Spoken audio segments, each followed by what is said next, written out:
मतलब अनएक्सपेक्टेड था कि नीचे उतर पाएंगे, जा पाएंगे, डर ज्यादा लग रहा था। मेरी जो सोच थी उससे कहीं बहुत ज्यादा बेहतर और एक दिव्य दर्शन हुए। जब पहली बार मैंने यूट्यूब पे देखा था तब मैं बहुत डर गई थी कि पता नहीं मैं कैसे जा पाऊंगी, नहीं जा पाऊंगी। तो वहां पे भगवान शिव ने 4 पांडवों को शरीर त्यागने की अनुमति दी थी। पांडवों को मुक्ति का मार्ग यहीं से मिला था। बोला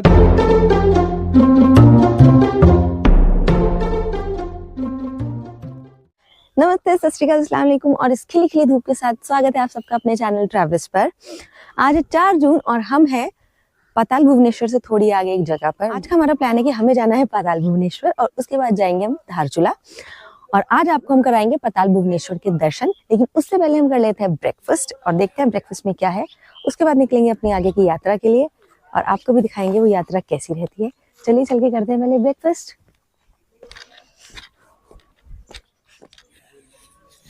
और ये थी हमारी प्रॉपर्टी कल रात की। कल रात भयंकर बारिश से हम आ गए थे बीएन रिजॉर्ट में और आज का मौसम देखकर तो बिल्कुल भी नहीं लग रहा कि बारिश का कोई सीन। भयंकर बारिश के बाद आज यहाँ पे इतनी अच्छी धूप निकली है। पहाड़ों का ऐसे होता है, कब धूप निकला है कब बारिश हो जाए पता ही नहीं चलता। You have to prepare for every weather. आंख भी नहीं खुलती, चश्मा लगाना। पिछले व्लॉग में तो आपने देखा भी था, थोड़ी सी वो ओले से भी पड़ गए थे जागेश्वर में। हाँ, और जागेश्वर से लेकर और यहाँ तक पाताल भुवनेश्वर तक बहुत तेज बारिश थी कल रास्ते में। मौसम बहुत अच्छा हो गया था, लेकिन सुबह सुबह ब्राइट सनशाइन। ये हमारे लिए थोड़ा सा अच्छा है क्योंकि अगर बारिश वारिश होगी तो हमें थोड़ी सी प्रॉब्लम होगी ट्रैवल करने में। हाँ, तो फिलहाल चलते हैं अब नाश्ते के लिए। रिजॉर्ट जहाँ हम रुके हैं जिस जगह पे, उसका नाम है बीएन रिजॉर्ट। ये हाईवे के ऊपर है। यहाँ 2 रिजॉर्ट है काफी बड़े, सैलाशा और बीएन रिजॉर्ट। तो मैं थोड़ा सा आपको दिखा देता हूँ। ये ऐसा है, एक डबल स्टोरी यहाँ पर रूम है, कुछ स्टैंडर्ड रूम है, कुछ यहाँ डीलक्स रूम भी है, उधर इनका रेस्टोरेंट है। तो लोकेशन अच्छी है, बिल्कुल पहाड़ों के बीच में, शांत सी एकदम जगह है, पीसफुल। आए तो आप आ सकते हैं, देख सकते हैं कैसा है। गूगल मैप पे आपको डायरेक्ट बीएन रिजॉर्ट पाताल भुवनेश्वर चलो नाश्ते के लिए।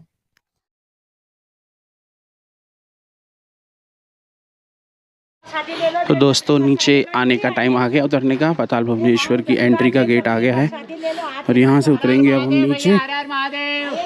नीचे जाएंगे और अंदर कुछ ऐसे सीन देखने को मिल सकते हैं। शिव जटा है।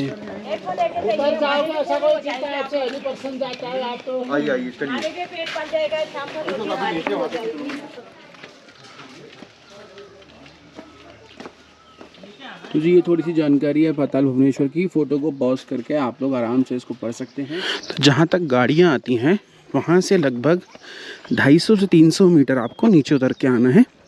इनिशियली 15-20 सीढ़ियाँ हैं और उसके बाद ऐसा समतल सा रास्ता बना हुआ है। सुकून से उतरते हुए आप आ सकते हैं और मंदिर के मुख्य गेट तक पहुँच सकते हैं। गुफा क्योंकि नैरो है, इस कारण से गुफा में जो प्रवेश है वो धीरे धीरे लोगों को दिया जाता है और इसका जो मंदिर खुलने का समय है वो लगभग 8:30 के आसपास का है। चलिए चलते हैं और देखते हैं पाताल भुवनेश्वर।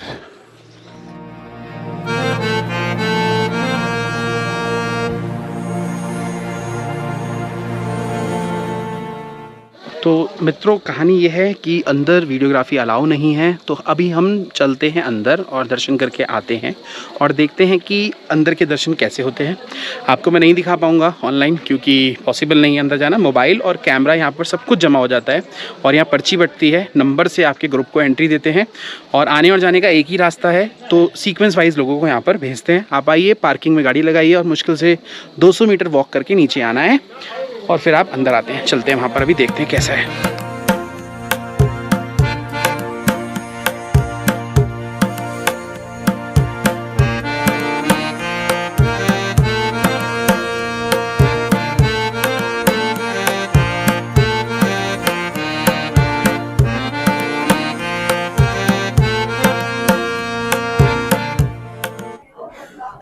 दोस्तों दर्शन हमारे हो गए, परंतु अंदर मोबाइल और कैमरा ले जाना अलाउड नहीं है।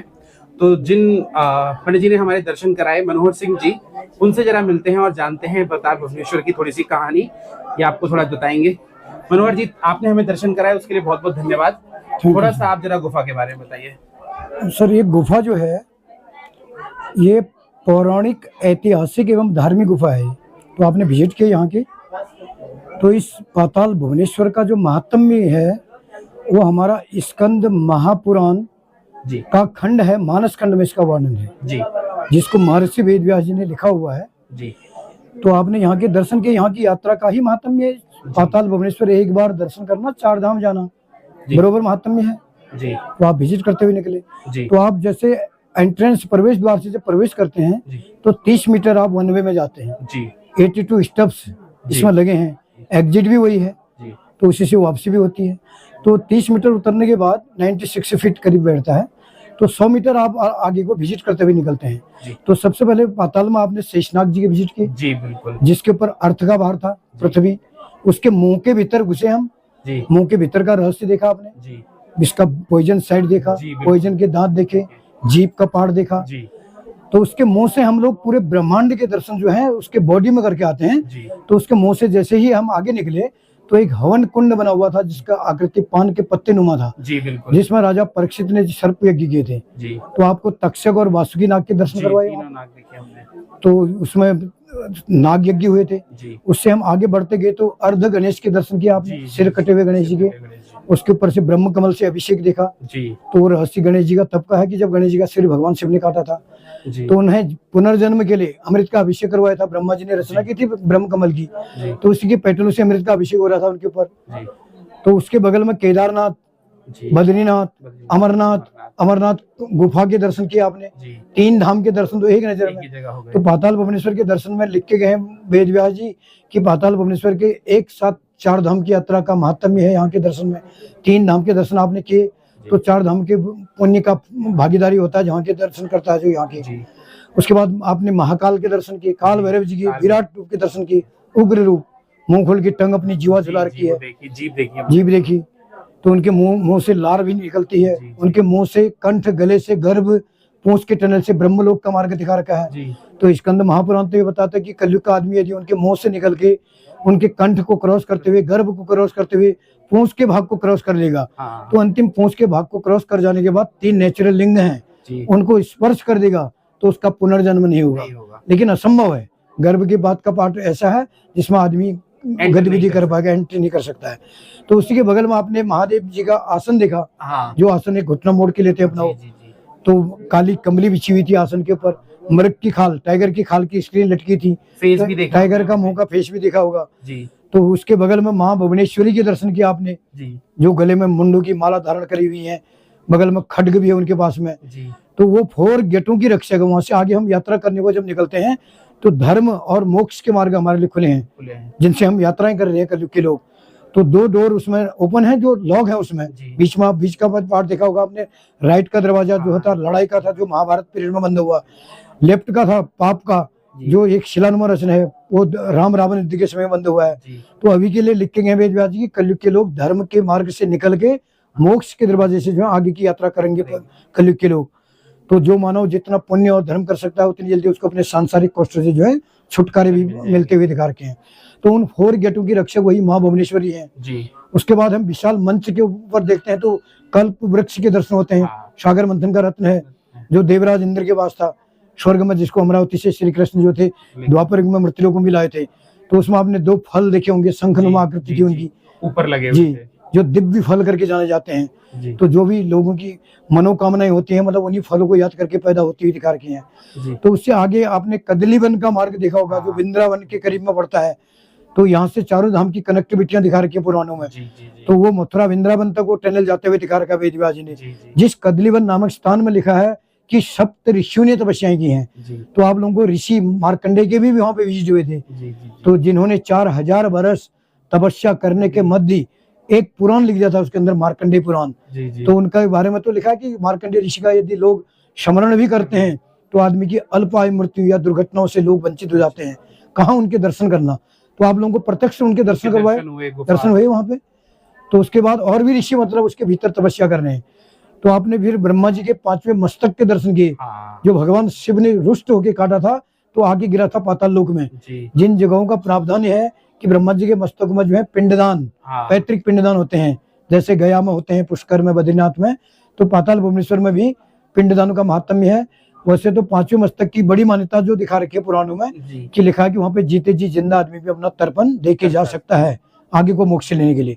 और उसके ऊपर ब्रह्मा जी के मस्तक में आपने देखा कामधेनु जी, गाय हाँ। जो सागर मंथन की थी हमारी, जो ऋषियों को मिली थी, तो उसके अडर से आप अभिषेक भी देखा होगा जी, आपने, जी, वो उसके नीचे मस्तक गिरा पर अभिषेक हो रहा था। बिल्कुल, बिल्कुल। तो वहां पे पिंडदानों का प्रावधान है। जी, फिर आपने सप्तजल कुंडों के दर्शन किए, जिसमें विष और अमृत अमृत था। दो रत्न थे, जिसका जल पान करने के लिए बिल्कुल वर्जित दिखा रखा पुराणों में। केवल उसका अभिषेक किया आप लोगों के ऊपर 3 बार ओम नमः शिवाय का उच्चारण करके, जी, जी, बिल्कुल। जिसके अभिषेक से कई बेनिफिट दिखा रखे हैं। जी, उसी के पहरेदार वहां पे ब्रह्मा जी के विकल वाहन हंस महाराज थे वहां पे, जिसको भगवान शिव का श्राप मिला हुआ था, उनका मुंह उल्टा था, उल्टा था। आपने देखा। बिल्कुल देखा। तो उसके बाद आपने महा और त्रिशूल जटाएं, के निशान भी हाँ देखे। त्रिशूल का निशान देखा होगा उनके गर्दन में। जी, जी, जी। तो भगवान शिव ने उनको श्राप दिया था, क्योंकि उन्होंने उससे जल पीने की इच्छा रखी थी, तो उनको श्रापवश जो है कुंड से विमुख है वो। जी, तो उसका केवल अभिषेक करते हैं हम 3 बार ओम नमः शिवाय का उच्चारण करके। हाँ। उसके बाद आपने विशाल जटाएं देखी होंगी भगवान शिव की, शिव जी की। जिसके नीचे 33 कोटि देवी देवताएं पिंडी के रूप में, और खुद मध्य में भगवान शिव नर्मदेश्वर रूप लेके वहां पे उनके शिवलिंग के दर्शन होते हैं, घुटने की आकृति में, जल देवता के नाम से जाने जाते हैं। जब जी, जी। भगवान शिव ने गंगा जी को अवतरित किया था मृत्युलोक में स्वर्ग से, जी, जी। तो अपना अवतार जो था उसमें उन्होंने जल देवता का रूप लिया था, जिनके दर्शन आपको ओमकारेश्वर में होते हैं। उनके शिवलिंग के दर्शन किए, जी, जी, बिल्कुल। और साथ में पिंडी के रूप में 33 कोटि देवी देवताएं विराजमान थी। बगल में विश्वकर्मा कुंड था, हाँ। विश्वकर्मा का हाथ था, नंदी महाराज थे नंदी वहां पे, महाराज थे। जी, वहां पे जटाओं के बगल में राजा भगीरथ तपस्या में थे। जी, उसके बाद हम मूल स्थान पे पहुंचते हैं, शिव शक्ति, हाँ, जो सिद्धपीठ है, हाँ। जिसमें हमारा हिंदू धर्म पतन हुआ था। जी। आदि जगत गुरु शंकराचार्य जी ने हमारे उत्तराखंड की सारे शक्तिपीठों को अपने मंत्रों से कंट्रोल किया हुआ है। वहां पे जमीन में आपने त्रिलिंगम रूप में जो है हाँ। ब्रह्मा जी, विष्णु और भगवान शिव के दर्शन किए। हाँ। तो बगल में मूर्ति रूप के भी दर्शन है दीवार में, दीवार। ब्रह्मा जी, विष्णु, शंकर जी के दर्शन। लिंग रूप में 3 को पूजने का प्रावधान है, जी, तो उनको रुद्राभिषेक भी हो रहा है सर वहाँ पे। हाँ जी। भगवान शिव के जटा, एक जटा से 3 धाराओं से रुद्राभिषेक में उनको जल अभिषेक कर रहा है, ब्रह्मा जी को भी, विष्णु को भी, शंकर जी को भी, क्रम वाइज। तो दीवार में जैसे मूर्ति रूप में हम उनके दर्शन करते हैं, हाँ। तो ब्रह्मा जी को हमें जलाभिषेक नहीं दिखता है वहाँ पे, अच्छा। क्योंकि लिखा है कि ब्रह्मा जी की मूर्ति रूप में पूजने का प्रावधान नहीं है। नहीं है, हाँ। केवल उनको एक ही स्थान मिला हुआ है, पुष्कर राज, पुष्कर में, राजस्थान में, हाँ, राजस्थान। वो भी सूर्योदय से कमल के रूप में पूजने का प्रावधान है। जबकि विष्णु और शंकर जी में वहाँ पे मूर्ति रूप में भी जल पड़ रहा है, जी, जी, जी। क्योंकि हम उनको मूर्ति रूप में पूजते हैं। पूछते हैं। तो लिंग मूर्ति रूप में सिर्फ ब्रह्मा जी को जलाभिषेक नहीं हो रहा है, क्योंकि उनको पूजने का प्रावधान नहीं दिखा रखा है। राइट। उनके मस्तकों में तो केवल पिंडदान ही होते हैं।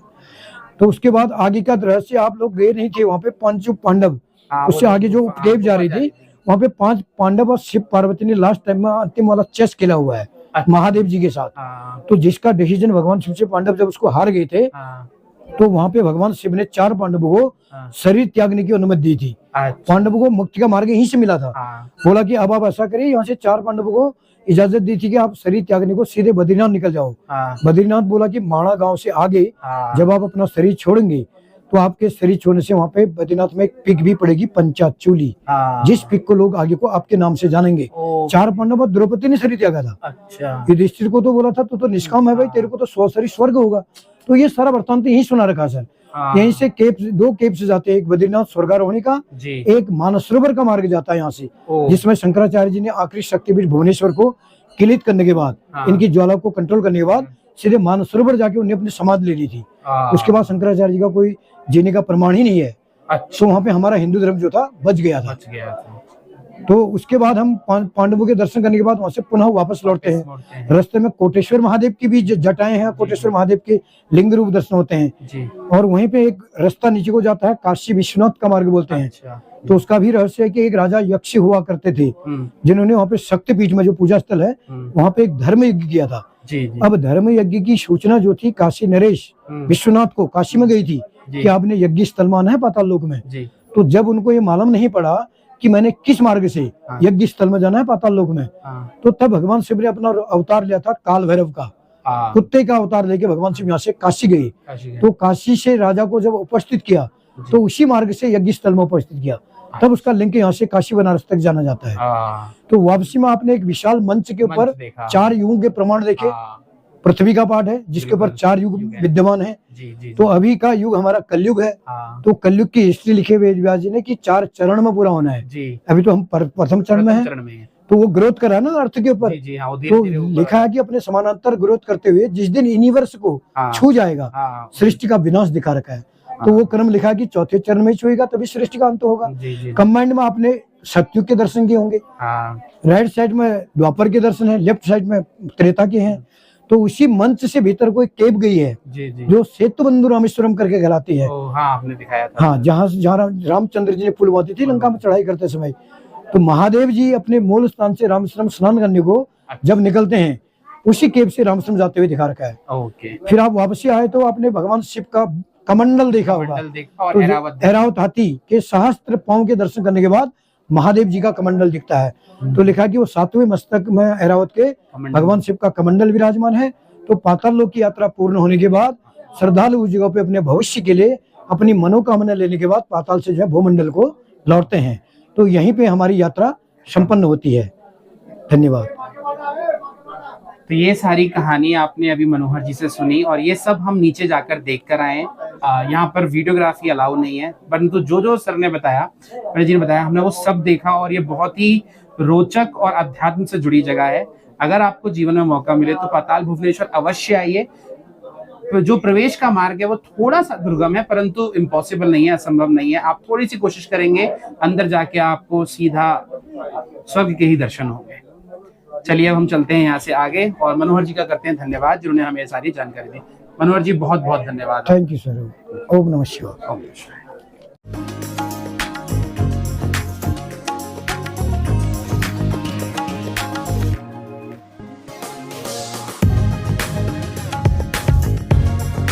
पाताल भुवनेश्वर से थोड़ा सा ही नीचे वापसी के रास्ते में है वृद्ध पाताल भुवनेश्वर। छोटा सा एक मंदिर है, ये प्यारा सा।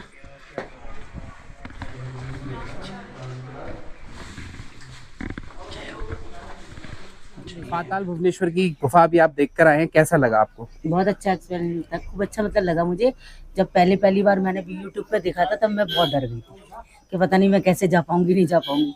लेकिन अब मैं गई हूँ ना, आराम से, बहुत अच्छे दर्शन हुए, बहुत अच्छे आराम से उतरी हूँ, आराम से आई हूँ, कोई दिक्कत नहीं। हाँ, बहुत अच्छा लगा। चलिए बहुत बढ़िया। हाँ मैम कैसा रहा आपका अनुभव? बहुत बहुत अद्भुत रहा। मतलब अनएक्सपेक्टेड था कि नीचे उतर पाएंगे, जा पाएंगे। डर ज्यादा लग रहा था कि जब पता चल रहा था कि नीचे इतना 90 फीट उतर के जाना है, और एक दो बार डर भी लगा क्योंकि बिल्कुल स्ट्रेट नीचे देखो तो एकदम लगता है, पर भगवान का ध्यान करके जाओ तो सब कुछ पॉसिबल है।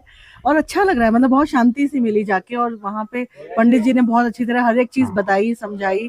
तो मतलब उससे उसकी महत्वता और भी ज्यादा पता चलती है। जितनी मर्जी आप पहले वीडियोस देख के चले जाएं, बट उस जगह का जो अनुभव आप वहां जाके कर सकते हैं वो आप ऐसे मुश्किल होता है करना। तो वंडरफुल, बहुत अच्छा अनुभव रहा। सर पाताल भुवनेश्वर अभी आप घूम कर आए, कैसा लगा आपको?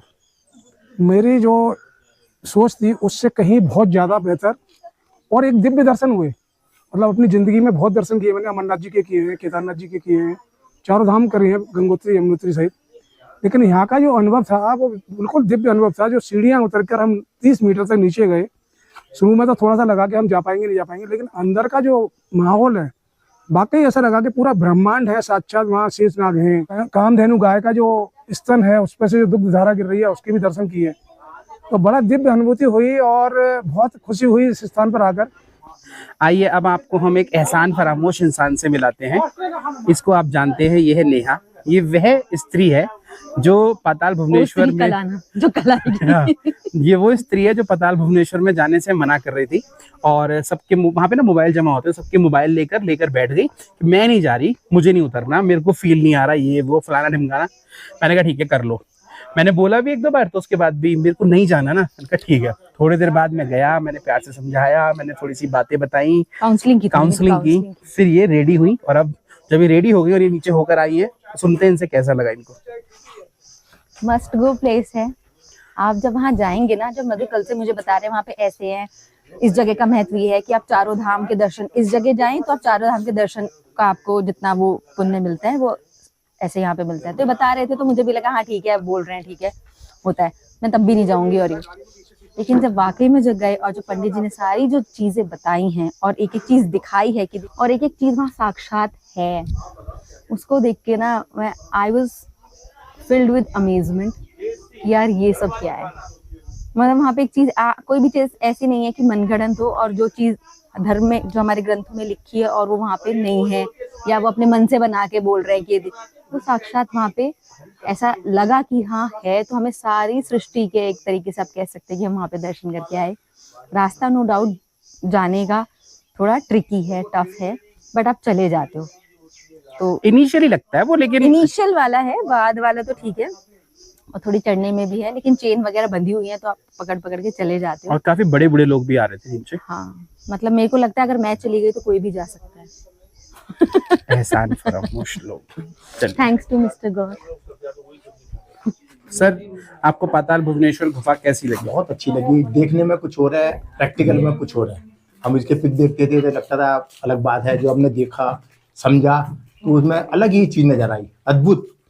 अपनी जो क्या कहना चाहिए इसके बारे में, मैं क्या कहूँ आपसे, कि हमारा जो धर्म है पहले से बहुत पुराना है, इसकी मैं पहले से आगे की भी भविष्यवाणी कर रखी है हमारे धर्म के बारे में, तो बहुत ही अद्भुत है, बहुत बढ़िया। तो कैसी लगी मैम आपको पाताल भुवनेश्वर की गुफा? हाँ, बहुत अच्छा लगा, अद्भुत था। मेरा पहला ट्रैक भी हो गया, ये मेरी ट्रैकिंग की शुरुआत हो गई यहाँ से। और बिल्कुल प्राकृतिक था, कुछ बनाया हुआ नहीं था इंसानों के द्वारा, तो अंदर काफी अच्छा लगा, एक अलग ही दुनिया थी अंदर। तो मित्रों, इसी के साथ पूरी होती है हमारी पाताल भुवनेश्वर की यात्रा, और अब हम यहाँ से चलेंगे आगे, और आज हमारा जो स्टे होगा वो होगा धारचूला। तो मैं रास्ते में आपको थोड़ी बहुत जगहें जो पड़ेंगी, जो भी नज़ारे देखने को मिलेंगे, वो दिखाता चलूंगा, और धारचूला के बाद फिर हमारी यात्रा शुरू होगी आदि कैलाश और ओम पर्वत की। तो वो सब यात्राएं देखने के लिए आप बने रहिए हमारे चैनल ट्रैवल्स पर। अभी हम निकलते हैं और आपसे मिलते हैं थोड़ा सा आगे।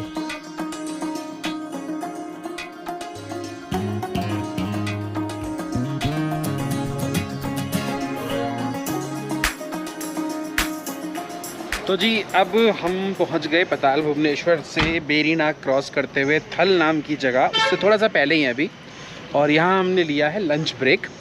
एक रेस्टोरेंट है यहाँ थल से पहले, जिसका नाम है ये पहाड़ी रसोई, और यहाँ अभी हम खाएंगे थोड़ा सा कुमाऊनी खाना, भट्ट की दाल और सब्जी, रोटी, चावल।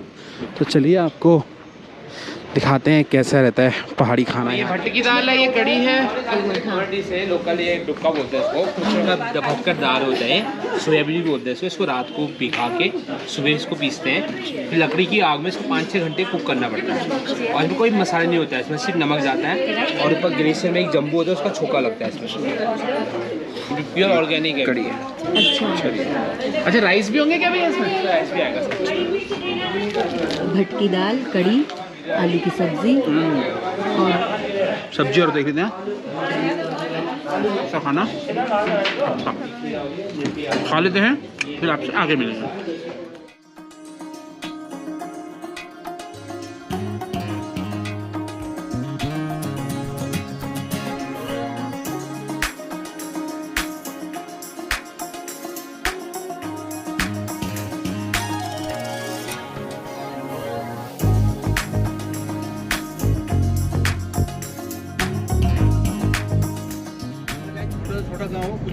ये सामने है नेपाल के पहाड़ हैं, और बीच में है नदी, शारदा नदी, जो कि अभी नीचे है। रोमिंग में चला गया, अभी से रोमिंग में चला गया। अब हम भारत और नेपाल की सीमा पर चल रहे हैं, बिल्कुल उतर गए आप। तो दोस्तों, finally we have made it to Dharchula. सुबह लगभग 8 बजे निकले थे, और अब शाम के लगभग 7 बजे हम धारचूला पहुंच गए हैं। होटल हमारा पीछे है, भागवत इन, दिखाते हैं, और फिर आज का ब्लॉग करेंगे ख़त्म यहीं पर।